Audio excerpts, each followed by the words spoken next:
मोह। दिलीप और सुधांशु नाम के दो भाई थे। दिलीप की शादी कावेरी के साथ हुई और सुधांशु की शादी माया के साथ। शादी के बाद दोनों भाई अपनी अपनी पत्नी के साथ खुशी खुशी रहा करते थे। दोनों भाइयों के परिवार एक ही घर में रहता था।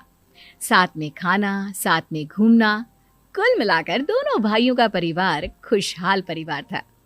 कुछ सालों के बाद दिलीप की पत्नी कावेरी को एक बेटा हुआ। भैया, आज मैं बहुत खुश हूँ, चाचा बन गया हूँ मैं। हाँ भाई साहब, इस बच्चे के घर में आने से तो रौनक आ गई है। मैं सबको बताऊंगी कि मैं तो चाची बन गई हूँ, चाची। तुम दोनों कितने अच्छे हो। हमारे बच्चे के आने से ऐसे खुश हो रहे हो जैसे ये बच्चा तुम्हारा ही हो। बस भैया, अब आपका बेटा इस दुनिया में आ गया ना, हम भी कोशिश करेंगे कि हमारा भी बच्चा जल्दी से इस दुनिया में आ जाए।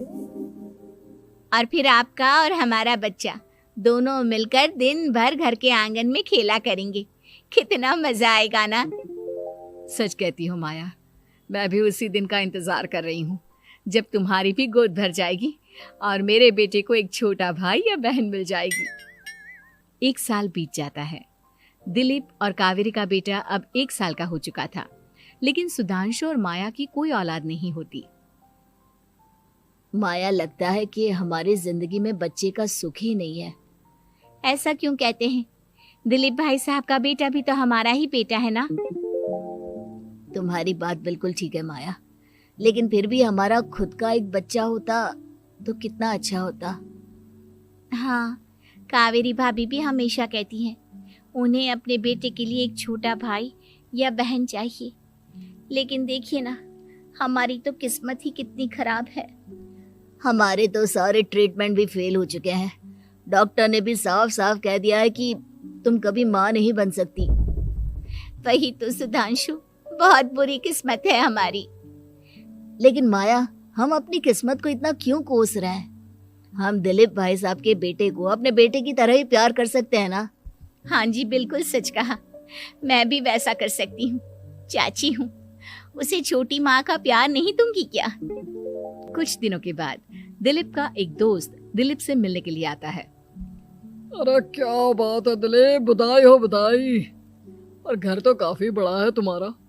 वैसे तुमने अपने बेटे के बारे में क्या सोचा है? भैया, और क्या सोचेंगे, बस उसे पढ़ा लिखा कर अफसर बनाएंगे, उसकी पढ़ाई पर खर्च करेंगे। अरे भाभी, आपकी तो इतनी सारी प्रॉपर्टी है, आपको किस बात की चिंता? ले देकर एक बेटा ही तो है। अरे नहीं दोस्त, तुम गलत समझ रहे हो। इस घर में मैं और मेरा छोटा भाई दोनों रहते हैं। इस घर का आधा हिस्सा मेरे छोटे भाई का है। अच्छा, कितने बच्चे हैं तुम्हारे छोटे भाई के? भैया, उनके साथ ना कुछ प्रॉब्लम है। मेरी देवरानी कभी माँ नहीं बन सकती। अरे फिर किस बात की चिंता? अरे मैं तो कहता हूँ अपने बेटे के भविष्य के बारे में सोचिए ही मत। बस ये घर उसके नाम करवा दीजिए। देखिए, आपके भाई का भी कोई बच्चा नहीं है तो सब कुछ आपके बेटे को ही मिलना चाहिए। लेकिन ऐसा करना क्या सही होगा? अगर उनका बच्चा नहीं है तो क्या हुआ? ये घर आधा उनका है, उनकी जो मर्जी है वो करे। अरे कैसी बात करते हो? उनकी कोई औलाद नहीं है, वो क्या करेंगे प्रॉपर्टी अपने नाम रखकर? हाँ, वैसे भाई साहब आपकी बात तो बिल्कुल सही है। अब जो कुछ भी है वो हमारे बेटे का ही तो है। आखिर वही तो इस घर के वंश को आगे बढ़ाएगा। मैं कल ही देवर जी से बात करती हूँ। अगले दिन सुधांशु और माया, इधर आओ।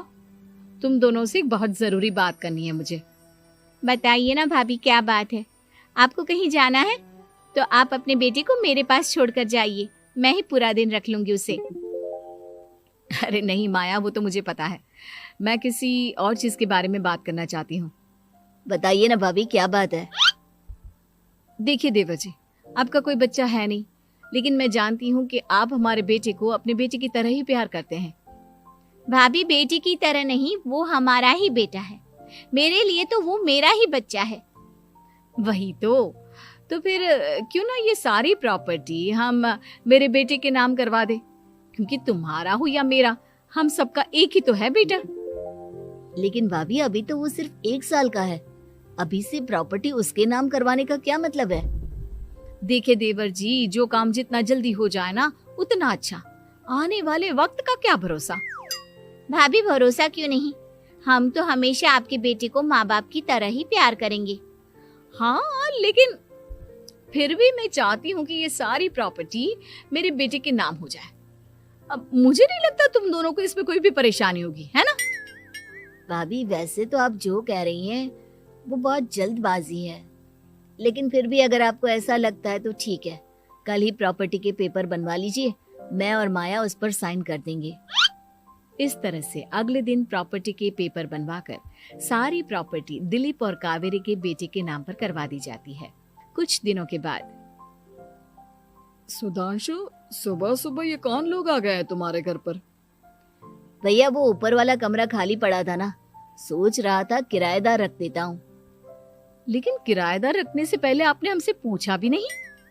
भाभी इसमें आपसे पूछने वाली क्या बात थी, हमें एक ही कमरे की जरूरत थी, इसलिए सोचा दूसरा कमरा किराए पर दे देते हैं, कुछ इनकम हो जाएगी। अरे माया, ये सारी प्रॉपर्टी अब मेरे बेटे के नाम पर है और यहाँ पर जो कुछ भी होगा उसके लिए तुम्हें मेरी या दिलीप की परमिशन तो लेनी पड़ेगी ना। हाँ सुधांशु, तुम्हारी भाभी ठीक ही तो कह रही है। अब देखो, तुमने खुद अपने हाथों से ये प्रॉपर्टी हमारे बेटे के नाम की है, वह अभी बहुत छोटा है, तो इस घर से रिलेटेड सारे फैसले तुम्हें हमसे पूछ कर लेने चाहिए। भाभी हमें तो लगा था कि आप हम लोगों से बहुत प्यार करती हैं, लेकिन आप तो हमारे साथ भेदभाव करने लगी। अरे, इसमें भेदभाव करने वाली क्या बात है? और मैंने कौन सा तुमसे कुछ गलत मांग लिया? अरे ले देकर मेरा बेटा इकलौता इस पूरे वंश का वारिस है, सब कुछ उसके नाम है। तुम्हें इस बात से जलन क्यों हो रही है? भाभी माया को जलन नहीं हो रही, वो तो बस ऐसे ही कह रही थी। सब जानती हूँ मैं, इसकी खुद की तो कोई औलाद पैदा नहीं हुई, बस इसीलिए जब देखो तब मेरे बेटे पर बुरी नजर डालती रहती है। देखो माया, कावेरी तुमसे बड़ी है, वो जैसा कहती है वैसा करो। और वैसे भी इस घर पर अब तुम लोगों का कोई अधिकार नहीं है, वो तो हम लोगों की भलाई समझो जो तुम्हें अभी तक यहाँ रहने दिया है। भैया आप इतने कैसे बदल गए? इस प्रॉपर्टी ने आपके दिल से हमारे लिए प्यार पूरी तरह खत्म कर दिया है क्या? इसी तरह वक्त बीतता जाता है और देखते देखते दिलीप और कावेरी का बेटा प्रणव 25 साल का हो जाता है और उसकी नौकरी लग जाती है। पापा आज मेरा अपॉइंटमेंट लेटर आ गया है, मैंने सिंगापुर में जॉब ज्वाइन कर ली है। लेकिन प्रणव, विदेश में नौकरी करने जाने से पहले तुम्हें कम से कम अपने मम्मी पापा से एक बार पूछना चाहिए था ना। इसमें पूछने वाली क्या बात है माँ, मैं सिंगापुर जाकर जॉब करना चाहता हूँ तो करना चाहता हूँ। देखो प्रणव, हमने तुम्हारे लिए इतनी सारी प्रॉपर्टी यहाँ पर रखी हुई है, उन सब का क्या होगा? यहाँ रहो, बिजनेस करो।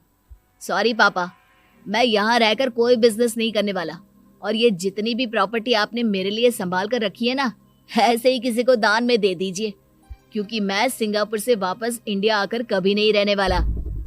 दिमाग खराब हो गया है तेरा, जानता नहीं तेरी वजह से हमने तेरे चाचा चाची से लड़ाई करके पूरा घर तेरे नाम करवा दिया था।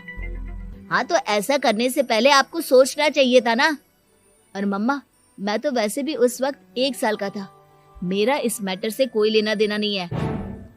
कैसी बात कर रहा है ये लड़का? अरे तेरी वजह से अपने छोटे भाई से दुश्मनी लेकर बैठा हूं मैंने तो उसे घर से भी निकाल दिया। जानता नहीं तू, बाजू वाले घर में एक छोटा सा कमरा किराए पर लेकर रहते हैं तेरे चाचा चाची, और ये सब मैंने तेरे लिए किया। देखिए पापा, आपने जो कुछ भी किया अपने लिए किया। मैंने आपसे कब कहा था कि मुझे ये प्रॉपर्टी और घर चाहिए? और वैसे भी अपने भाई के साथ इस तरह का बिहेव करके आपने कोई अच्छा काम तो किया नहीं। तू सही कह रहा है बेटा, हमने तेरे चक्कर में अपने छोटे भाई जैसे देवर और बहन जैसी देवरानी को इस घर से निकाल दिया। बहुत बड़ी गलती हो गई मुझसे। ठीक है मॉम, तो अब आप अपनी गलती सुधारो, लेकिन मुझे तो फॉरेन जाना है, मैं वहीं जाऊंगा। अब आगे क्या करना है ये आपका डिसीजन है। और प्रणव सिंगापुर जॉब करने के लिए चला जाता है। कुछ दिनों के बाद जब दिलीप और कावेरी को अपनी गलती का एहसास होता है तो वो सुधांशु के घर पहुंचती है। सुधांशु, माया, हमें माफ कर दो, हमसे बहुत बड़ी गलती हो गई। क्या हुआ भाभी? आज इतने सालों के बाद अब हम गरीब लोगों के घर क्या करने आई हैं? भाभी, हमने तो खुशी खुशी अपने भतीजे को सब कुछ दे दिया, अब हमारे पास कुछ भी नहीं बचा है। भाई मुझसे बहुत बड़ी गलती हो गई, जो तेरे जैसे भाई को मैंने प्रॉपर्टी के चक्कर में घर से निकाला, और जिसके लिए मैंने ये सब कुछ किया वो खुद ही विदेश चला गया। भैया भाभी, जिस बेटे के लिए आपने हम लोगों को इतनी तकलीफ दी, आपस के प्यार को बिगाड़ा, जब वही आपसे दूर चला गया तो आपको इस बात का एहसास हुआ।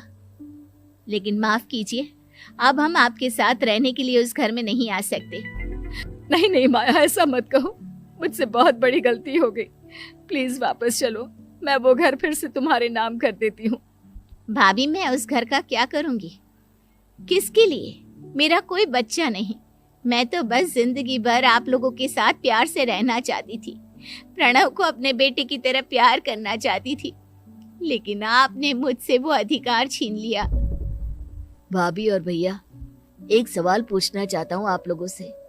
जो बच्चा कुछ ही दिन पहले दुनिया में आया हो, जिस बच्चे के भविष्य का आपको पता ही ना हो, उसके लिए अपने पुराने रिश्तों को तोड़ देना, अपने सगे रिश्तेदारों से दुश्मनी मोल लेना, उनके साथ झगड़ा करना, उनकी बेइज्जती करना, क्या ये सही है? कम से कम हमें सही वक्त का इंतजार तो करना चाहिए ना।